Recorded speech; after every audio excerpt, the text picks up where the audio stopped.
Hello, everyone, and welcome to the Speak Smart podcast.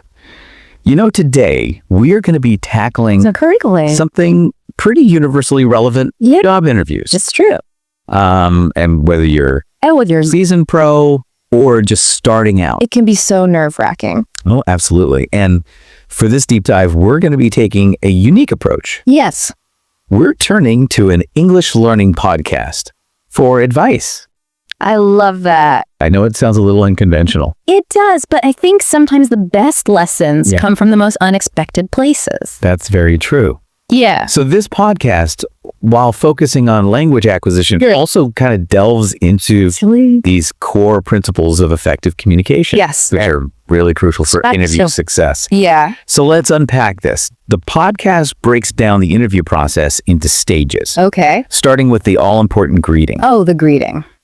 It might seem simple. It does seem simple. But that initial hello, nice to meet you moment can make a big impact. Absolutely. First impressions are so crucial. Yeah. A genuine smile, a firm handshake, and a simple nice to meet you really sets the tone for the whole interview. It does. It really does. It projects confidence. It shows genuine interest. Yeah. You know? Yeah. And, you know, it's all about the person you're meeting. It's funny you should mention the handshake because the podcast also talks about body language. Body language, of course. Sitting up straight, making eye contact. All those cues. All those subtle cues can speak volumes. They can. You know, while good posture and eye contact project confidence, it's important to avoid looking too rehearsed. Robotic. Yeah. Authenticity is key. Okay. Interviewers want to see the real you. Yeah. Not a stiff, overly practiced version. Right. So it's like a balancing act. It is. You want to present yourself professionally. Yes. But also let your personality shine through. So now, once you've nailed that greeting, comes the part that often makes people the most anxious. Oh, yes. The questions. Our source podcast highlights two of the most common and potentially tricky ones. Right. Tell me about yourself. Oh, yes. And why do you want this job? Everyone's favorite. Oh, the dreaded tell me about yourself question. Yes. I feel like most people either freeze up or launch into a 5-minute monologue. Or they give their whole life story. About their entire life story. Yeah, that's a common mistake. Yeah. It's not an invitation to recite your resume. Right. It's really an opportunity to tell a concise telling story that highlights your skills and experiences most relevant to the role. So kind of like a 30-second elevator pitch. Exactly. For yourself. I love that. The podcast actually gives a really good example of how to answer this effectively. Yeah. They suggest saying something like, I have 3 years of experience in customer service. Okay. And I'm passionate about helping people find solutions. Right. I'm looking for an opportunity to use my skills in a fast-paced and challenging environment. I like it. Short, sweet, to the point. Yeah, straight to the point. And when it comes to why do you want this job? Yes. It's all about showcasing genuine interest. Of course. And alignment with the company's values and goals. For sure. Do your research. Understand what the company stands for, and then connect that to your own aspirations. Yes. So it's about demonstrating that you've done your homework. You've done the work. And that you're not just looking for any job. Right. But that you specifically want to work for this company. That's right. Generic answers just won't cut it. No. You know, interviewers can spot insincerity. Oh, yeah. A mile away. A mile away. They really want to see that you've put in the effort to understand the company. And that you believe you can contribute to their success. Now, another topic that the podcast tackles is how to talk about your qualifications, strengths. Okay. And yes, even weaknesses. Oh, the dreaded weakness question. The dreaded weakness question always seems to trip people up. It does. It's a question that requires a delicate touch. Yeah. But, you know, interviewers aren't trying to catch you out. They're really just trying to gauge your self-awareness and your willingness to learn and grow. Okay. The podcast suggests choosing a weakness. Yes. That you're actively working on. Okay. Like you could talk about your struggles with time management. Right. But then explain the steps you've taken to become more organized. Okay. I like that. Like using a planner or setting deadlines for yourself. Yeah. It shows that you're honest about your areas for improvement, but also that you're proactive about addressing them. So it's all about framing it in a positive light. It is. And remember, always back up your claims with specific examples. Absolutely. The STAR method. The STAR method Can be really helpful here. Right. I've heard of that before. Yeah. It's situation, task, action, result. Okay. It helps you tell a really concise, impactful story that demonstrates how your skills have translated into tangible results. So instead of just saying, I'm a good problem solver, you'd actually describe a specific situation where you faced a problem. Yes. The tasks involved, the actions you took. Love it. And the positive outcome that you achieved. Exactly. It just adds depth and credibility to your claims. Okay. Yeah. And speaking of adding weight to your words, the podcast also highlighted the importance of using powerful vocabulary during interviews. Words like reliable, flexible, motivated, detail-oriented. These are good. Oh, yes, those resume buzzwords. Yes. But they can sound a bit empty if you're not careful. They can.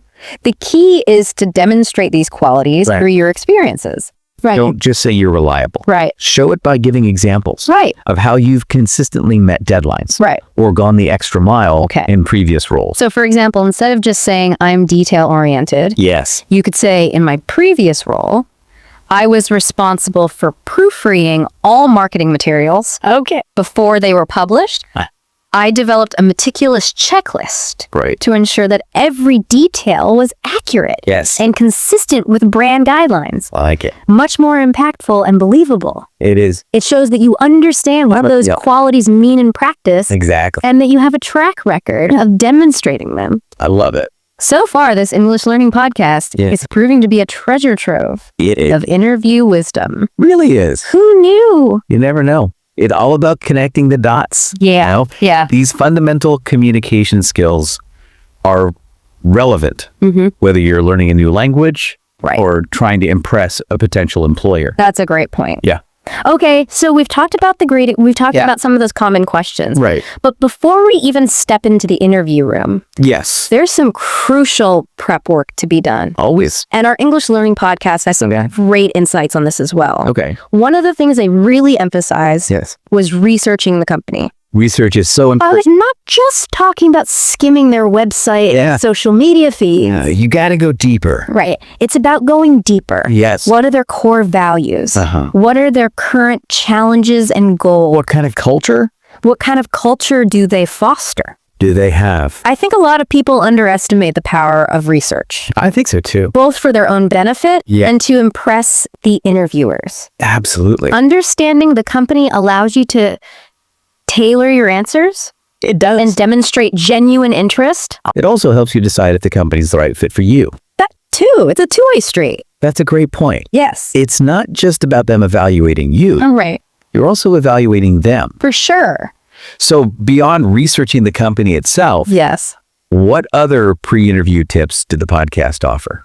Well, they recommended practicing your answers out loud. Oh, practicing out loud. Yes. I know it can feel a bit strange talking to yourself in a room, but it can really help you refine your responses and boost your confidence. So it's one thing to have the answer in your head. In your head, yes. But saying it out loud helps you to really think about it. Identify any awkward phrasing. Any awkward phrasing or areas where you might stumble? I've definitely been guilty of overthinking my answers. Oh, yeah. And then completely blanking when I'm actually in the interview.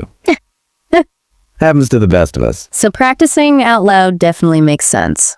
It does. Did they suggest any specific strategies for practicing? They recommended finding a practice buddy. Oh, a practice buddy. Yes. Or even recording yourself. To identify areas for improvement. And here's a pro tip. A pro tip. Imagine you're explaining your experiences to someone who knows nothing about your field. This can help you clarify your thoughts and avoid using too much jargon. That's a great tip. Yeah. I often forget that interviewers may not be. They may not be as familiar with the technical aspects of my work. Yes. Simplifying my language. Simplifying, Providing context. Yes. Can make a big difference. It can. So let's say we've done our research. We've practiced our answers. We've done the work. And now it's game day. Game day. Any tips for calming those pre-interview jitters? Well, our podcast friends had some solid advice on this too. First and foremost, prioritize sleep.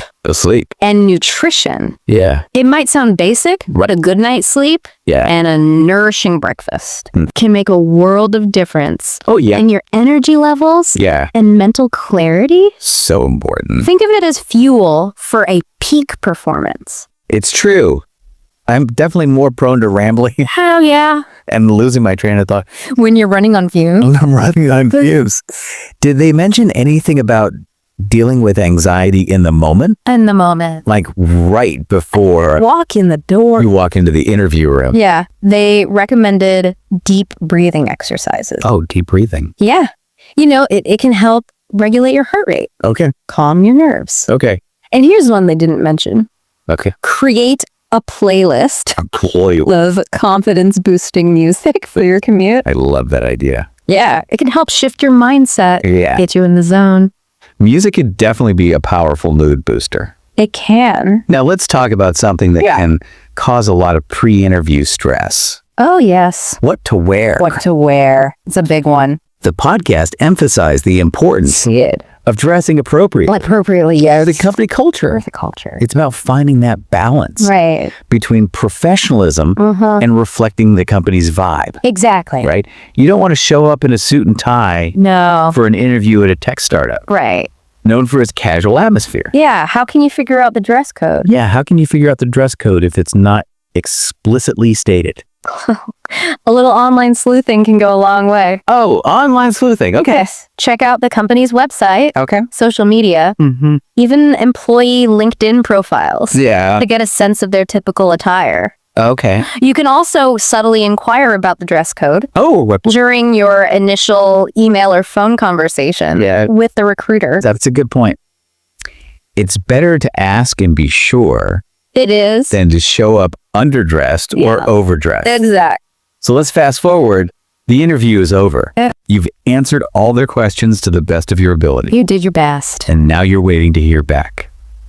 The waiting game. What does the podcast recommend Yeah. for the post-interview phase? They emphasize the importance of thank you notes. Oh, thank you notes. Yeah, it might seem like a small gesture, Right. but it can go a long way Yeah. in showing your appreciation and reinforcing your interest. Okay, thank you notes. Right? I sometimes feel like those are a dying art I know, me too. in the digital age, Yeah, but they can really make you stand out. they can. Should you send a separate thank you note to each person you interviewed with? Ideally, yes. Okay. It shows that you were paying attention and that you valued each person's time. Okay. And you can even personalize each note slightly Okay. just to make it more genuine and memorable. Okay, so add a little personal touch. A personal touch. Okay. Thank you note set. All right. Now comes the hard part. The waiting. Waiting. Yeah. Any advice for managing the post-interview anxiety The post-interview anxiety. and those inevitable, did I say the right thing? Doubts. Oh, yeah. We all have them. The podcast stressed the importance of patience. Patience is key. The hiring process can take time. It can. They recommended waiting at least a week or two At least before following up. before following up. If you haven't heard back after that time frame, a polite email expressing your continued interest is perfectly acceptable.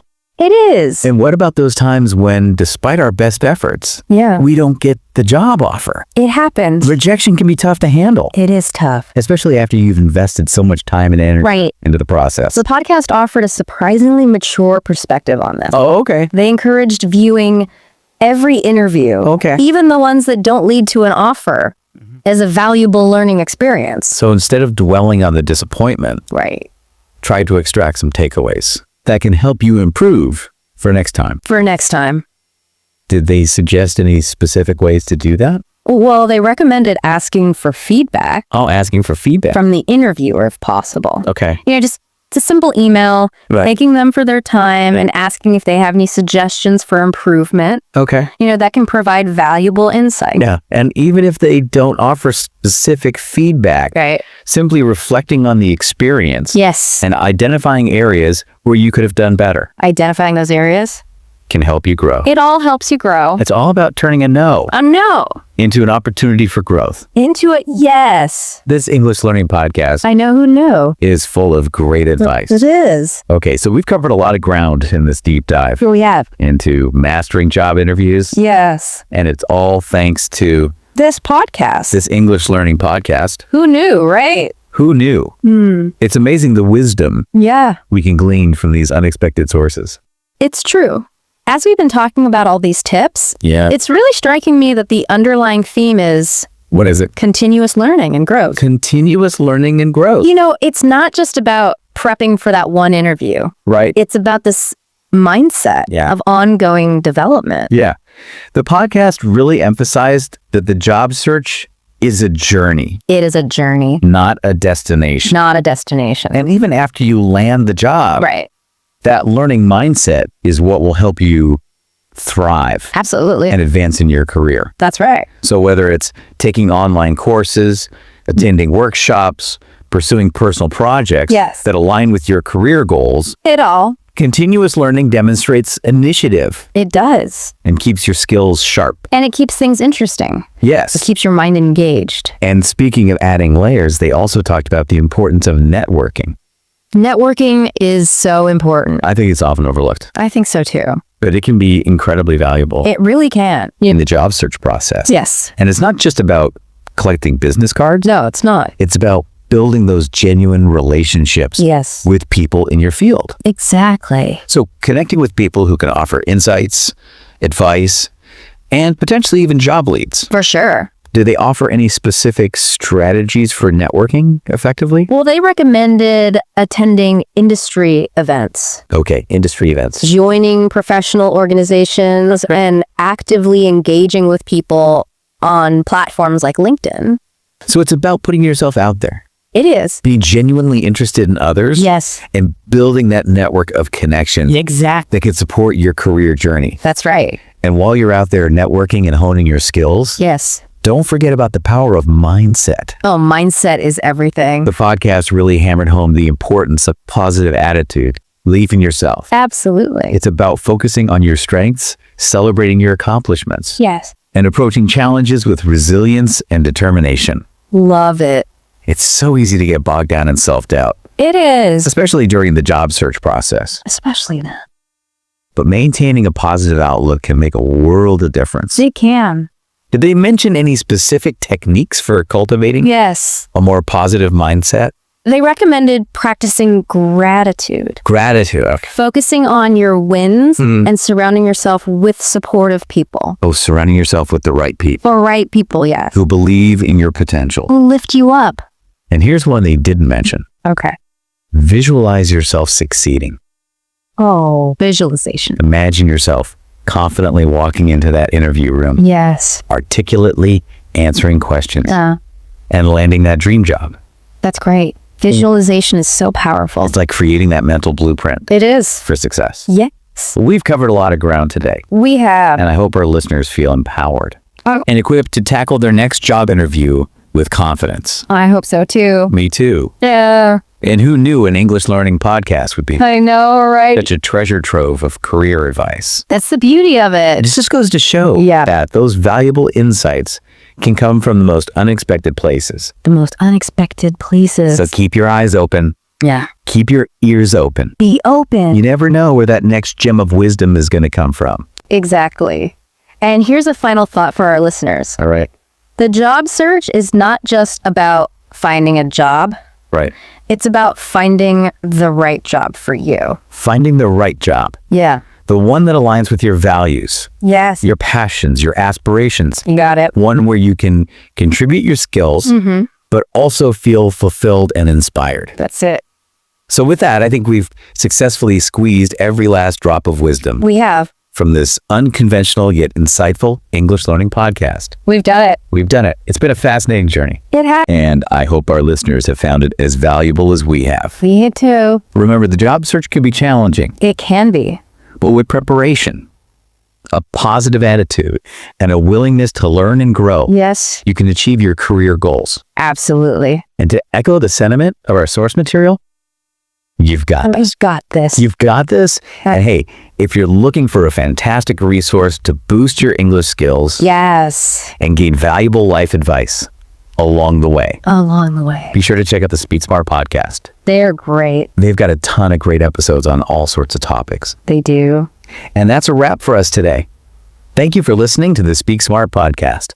Thanks for listening. And be sure to subscribe to my channel, like, and hit that notification bell. Hit that bell so you don't miss an episode. Don't miss out. We'll see you next time.